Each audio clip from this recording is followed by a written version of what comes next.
momento do dia só para você receber as notícias. E vá numa fonte confiável. Não fica confiando nessas coisas que a gente fica recebendo em rede social, que a gente nem sabe a fonte, a gente não sabe se é real, né? Porque isso É, também atrapalha a gente. Tem gente que passa o dia todo nessa. E aí, uma hora entra na crise de pânico, e aí entra na depressão, porque só vai vindo notícia ruim, notícia ruim. Eu vejo quando o jornal começa. E às vezes eu não tenho tempo, mas eu vou escutando. Morreu ali, morreu aqui, aí morreu, e o velório não pôde acontecer. Então, assim, imagine, você já tem uma carga emocional muito grande. Você adoeceu. Você tem uma doença que é difícil de tratamento, que te deixa muito debilitada, que te dá muita dor. E você está ainda envolvida num monte de notícia ruim, não tem como. Uma pessoa que não tenha nenhuma doença física, né, já fica prejudicado na situação. Imagine quem tem uma carga muito grande, né? e está sendo tão atingido, né, de todas as formas possíveis. Tanto com sendo grupo de risco, quanto minha medicação pode faltar para mim, e eu vou ficar É, sem medicação, e eu vou ficar mal, e etc. e ainda Aí, tem a história assim, que a gente ficou com essa do grupo de risco, nós somos um grupo de risco, e a gente está vendo tanta gente que não é grupo de risco e que está morrendo, né? Então é uma é, doença que se pegar e você não estiver bem, ela vai levar qualquer pessoa. Quem tem doença, quem não tem. Porque semana passada mesmo, essa semana eu estava consolando minha amiga que o primo dela de 30 e poucos anos.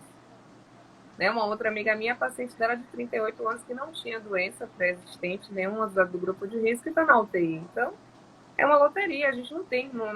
Por mais que a gente receba informação, a gente não vai conseguir controlar, né? O que pode acontecer. A gente tem que se proteger. E como é que a gente se protege? Estando bem. Porque se o nosso terreno estiver bem, bom, se a nossa mente, se a gente estiver muito bem equilibrado, a probabilidade de a gente ser acometido mais gravemente vai ser menor. com certeza. É, nós temos um grupo, né, no WhatsApp dos componentes da Abrace. Aí eu vou, Uhum. eles falaram algumas dúvidas, enfim, que Uhum. tinham e vou separar aqui. Uhum. Inclusive foi Gal que mandou a É, pergunta e ela já mandou aqui na live. A Gal é minha tia, gente, querida do meu coração, que eu amo muito. É uma guerreira que tem lupus, né? E a gente, durante Sim, anos aí, a gente está lutando junto, a família toda com ela, apoiando para ela passar por todos esses processos que ela acaba passando por conta dessa. é, ela já passou por bastante coisa, ela sempre relata, enfim. Aí Uhum. ela está aqui perguntando, né, sobre as doenças autoimunes ainda são um mistério para a ciência. Como a mente pode desempenhar um papel importante para o paciente que tem essa patologia? É, Aí, no caso, a pergunta dela.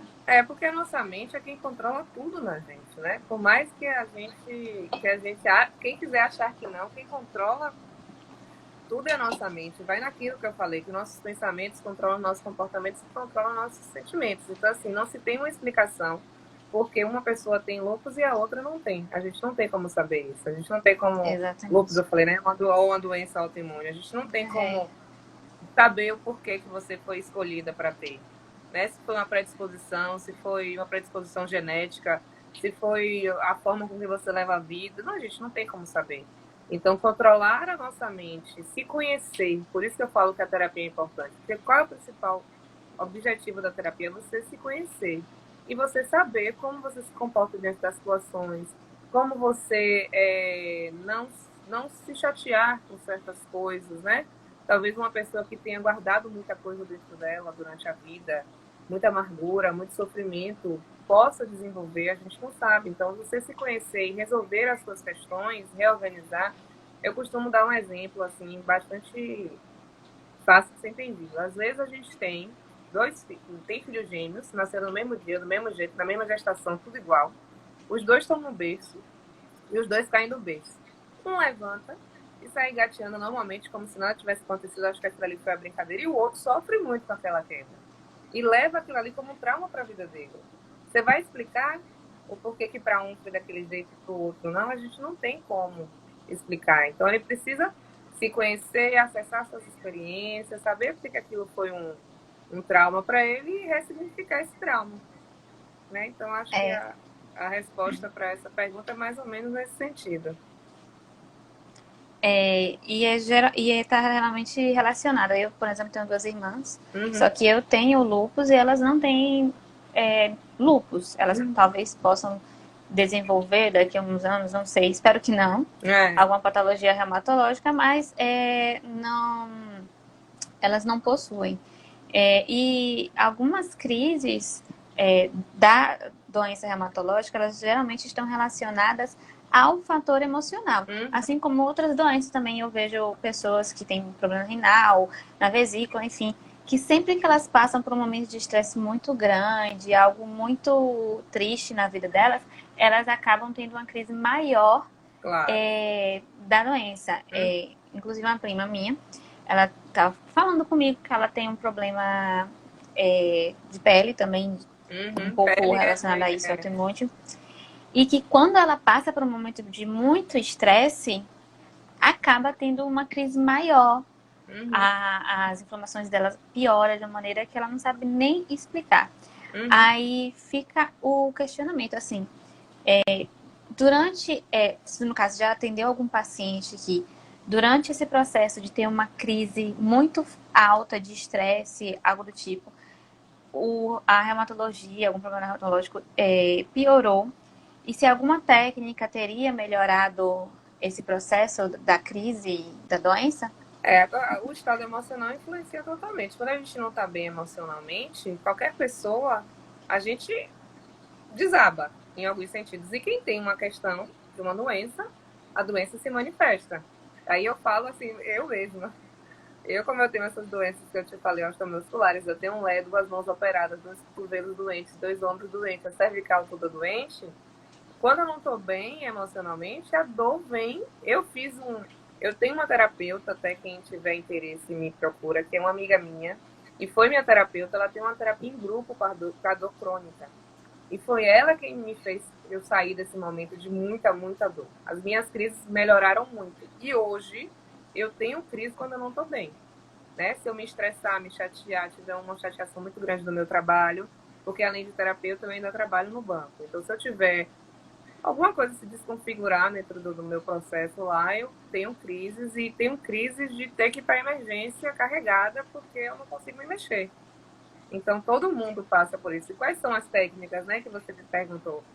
É É, justamente o autoconhecimento. Hoje é muito mais difícil eu ter uma crise, porque eu percebo quando eu saio do meu eixo, quando algo está me abalando, eu já não mergulho tão profundo naquele turbilhão de emoções que vem. Eu já consigo me centrar, respirar, sair da situação. Aí é técnica de respiração, técnica de relaxamento, o autoconhecimento de você perceber quando você está saindo do seu eixo. Óbvio que vão acontecer coisas que a gente não controla, porque a gente não é uhum, super-herói. Mas a gente consegue amenizar quando a gente faz esse. A gente se conhece e domina algumas técnicas para a gente voltar para o nosso eixo, entendeu?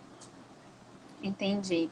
Você aconselha, ainda nessa base, você aconselharia algum tipo de técnica na internet, já que a gente não está podendo sair? Teria alguma É. coisa assim Eu, relacionada? eu tenho vocês vão colocarem no YouTube, depois eu vou te mandar até para você divulgar, que eu amo. Existe um livro dessa técnica, que é que você pode curar a sua vida. E ela tem uma guiada falada no YouTube. É justamente, você botar você pode curar a sua vida. Ele demora mais de uma hora e tanto. E ela fala nisso que você pode dormir enquanto você escuta. Então, na época que eu estava muito mal e que eu não tinha acesso à terapia, eu usava muito, aí eu estou dando um exemplo mesmo, eu usava muito de ouvir essa meditação guiada, dormia e acordava no outro dia me sentindo muito melhor. E é isso aí, é de cada um, né? Porque aí também você vai. É, Quando você entra nesse mundo, você começa a conhecer uma outra, uma outra, uma outra que vai te fazendo melhor. Hoje tem até aplicativos, né? De técnicas de relaxamento, de meditação, que aí você baixa e começa a testar quais são as que vão fazer bem para você. é. Eu sou felizarda, né? Todos falam comigo, porque eu sou uma pessoa que eu tenho lupus há 8 anos já. E o meu lupus é super controlado, mas acho que vai muito da questão realmente emocional. Uhum, Quando eu desenvolvi, eu era criança ainda, mas eu estava passando por momentos de muito estresse, porque a gente precisa entender que a criança, adolescente para adolescente também tem seus problemas de estresse, enfim. e foi quando eu tive meu Uhum. maior problema com o lúpus. Depois disso, eu não faço terapia, mas eu sou praticante de yoga, eu faço balé, eu Uhum. sempre me mantenho assim mais tranquila possível, porque às vezes a gente se aborrece muito com coisas pequenas. Uhum. E nesse momento de quarentena, eu vejo também o quanto que eu me aborrecia com coisas que não eram tão importantes, que se fossem realmente importantes, Uhum. eu estaria fazendo agora. E agora eu não posso, porque a gente, É. todo mundo impedido. A gente tem essa coisa, né? A gente se aborrecer muito com besteira. Então, eu digo isso porque eu vejo que muitas pessoas, inclusive fazem parte da Abraço, não têm condições de fazer Uhum. terapia, nada do tipo, porque Uhum. moram em lugares longes, ou então não tem financeiro para fazer a terapia. Por isso que sempre que tem alguma terapia em grupo, de baixo custo, ou Uhum. até mesmo gratuito, a gente sempre indica. É. Aí eu sempre falo, né, com o pessoal, talvez Sim. respirar, essas É, terapias são ótimas. usar a internet porque ela tem de melhor. Em vez de ficar vendo notícias horríveis, procura técnicas de respiração, técnicas de relaxamento, técnicas de centramento. Como você falou, esse momento trouxe uma grande novidade também, que é a questão da terapia online. Muita gente tinha preconceito em fazer terapia Uhum. online. Ninguém queria fazer.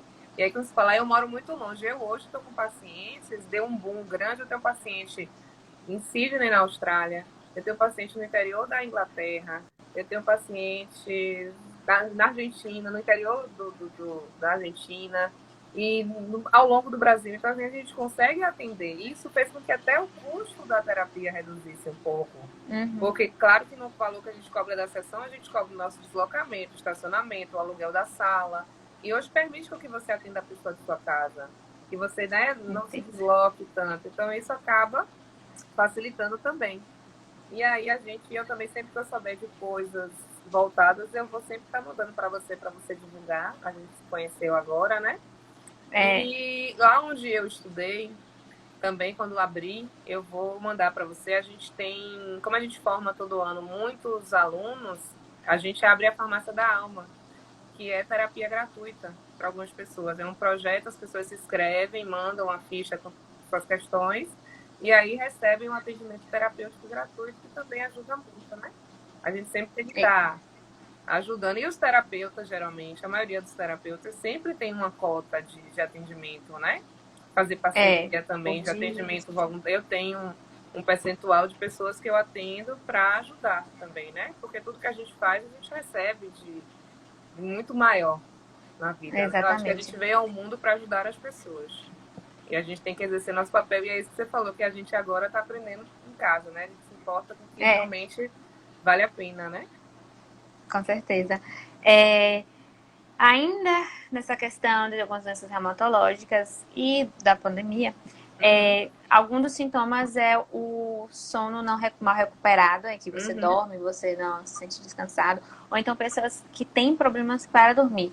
Tem até uhum. uma pergunta aqui Eu vi alguém da falando aqui Dora Dourado, é, é, porque a gente acabou, mas a gente não vai uhum, deixar passar, não, tá, pessoal? A gente vai tentar responder dúvida de todo mundo. Ela tá perguntando: qual a melhor terapia para acabar com a insônia? Se você é, poderia é. indicar. A verdade, sim, a terapia é a que você mais se identificar, porque como eu falei, tem muitas linhas, né? A questão da insônia, muitas vezes, é a nossa mente acelerada. A gente não consegue desligar a mente, então a gente não consegue dormir. E aí perceba que quando a gente realmente consegue, a gente começa a fazer um monte de técnica que vão ensinando a gente, e a gente vai fazendo, e de repente a gente consegue apagar a mente e a gente dorme. E uma outra coisa que a gente não descansa quando a gente dorme é se a gente não dormir com a mente apagada, realmente. E aí a terapia vai te ajudar a controlar os seus pensamentos, se organizar melhor para que você tenha uma paz mental para você conseguir dormir. A melhor linha, isso vai depender de cada um. A minha linha que eu atendo, eu gosto muito, e particularmente eu fui estudar ela, porque a gente vai muito direto ao ponto. É uma linha de terapia que a gente não fica fazendo muito rodeio, dando voltas, né?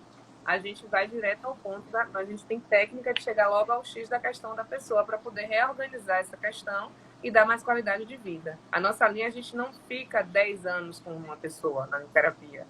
A gente geralmente dá alta com brevidade.